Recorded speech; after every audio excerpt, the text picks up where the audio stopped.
Praise be Jesus and Mary. Dear brethren, today we celebrate Saint Damien of Moloka'i. Without any doubt, everyone already knows his life pretty well. It's just that it's always good to underscore the incredible example that he offers of perfect charity.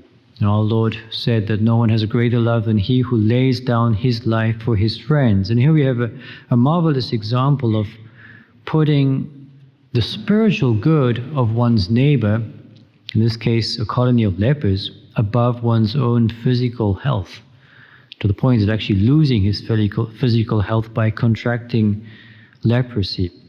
A marvelous example in the sight of the whole world of this supernatural charity. And let us be inspired by that. When we're sort of tempted to give little because I'm worried about my own good and my own health in some way, very often that does turn up even in small things. So another 5 minutes of prayer, no, I need rest. I need, well, there are times when that's justifiable, but many times it's actually our own selfishness that's just looking to serve ourselves more than our Lord and our neighbor. So let us ask Him for this grace of a greater generosity in self-denial as part of that expression of true love that gives itself, it gives of itself, denies itself. As our Lord said, and as I already cited, he who gives his life for his friends has the greatest love.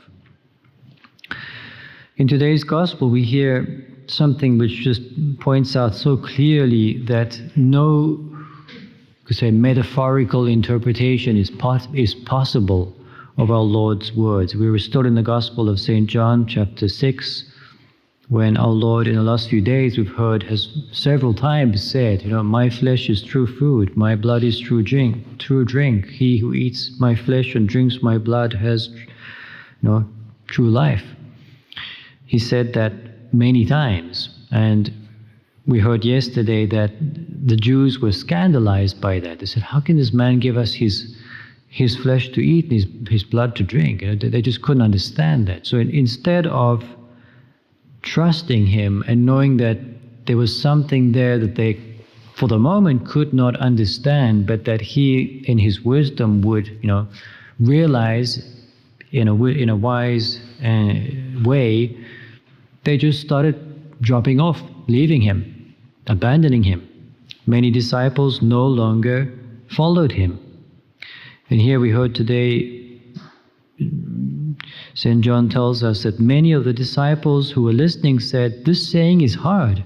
Who can accept it? Well, if our Lord had meant those words metaphorically, in other words, I'm going to give my body and blood to you as a kind of a symbol. This will be a bread that will just symbolically represent my body, as the Protestants would say, or others as well. He would have been morally obliged to say, no, wait, don't leave. I only meant that symbolically, metaphorically, but he doesn't do that.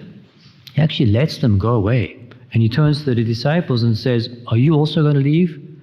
So it's evident that he really meant those words, just that what they would have discovered if they had stuck around with greater trust in him is that he had the intention of realizing that in a sacramental manner. In other words, beneath the sign of bread and wine, he would be fully present, body, blood, soul, and divinity. And so he would the words he had said, my flesh and my blood are true food, true drink, would be perfectly realized because we actually do receive him, body, blood, soul, and divinity, but under a form that is accessible to us. The sacramental signs of bread and wine. This is the great wonder of the presence of our Lord in the Eucharist. We truly do receive him, body, blood, soul, and divinity. And it's the greatest gift of his love for us that, we come back to that which we've reflected on with Saint Damien of Moloka'i, a man a man can have no greater love than him who lays down his life for his friends. That's exactly what our Lord did. That's what he continues to do in the Holy Eucharist. Offers him his whole self, for our spiritual good, for our sanctification, for our sustenance, for the sustenance of our souls.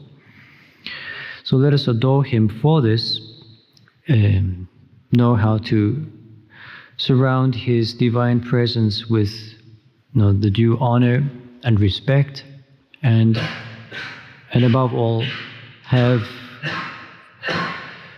a most generous effort and diligence in exchanging this gift of love with the gift of ourselves. So not just with some kind of feeling, but by really copying his example. If he has laid down his life for us, if he gives himself to us, well, there's only one way to exchange that. Lay down our lives for him.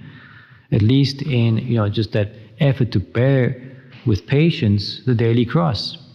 By accepting those crosses in faith and offering them to him, we can insert there as well an intention of offering them to him for the salvation of souls. That's one of the ways in which we need to lay down our lives. So whereas selfishness would say, I don't accept this cross, it's not right. Why am I suffering? And with some kind of rebelliousness, well, that's just trying to save your own life. Whereas if you know to say, Lord, this cost me, but I want that for you, I offer that to you for souls, that's laying down your life. That's an exercise of true charity. Let us ask our Blessed Mother for this true charity, looking at her and reflecting on her example as well, so willing to lay down her life as well, in a very spiritual but real sense, entirely united to our Lord and in his passion, in his perfect charity for our salvation. Praise be Jesus and Mary. Amen.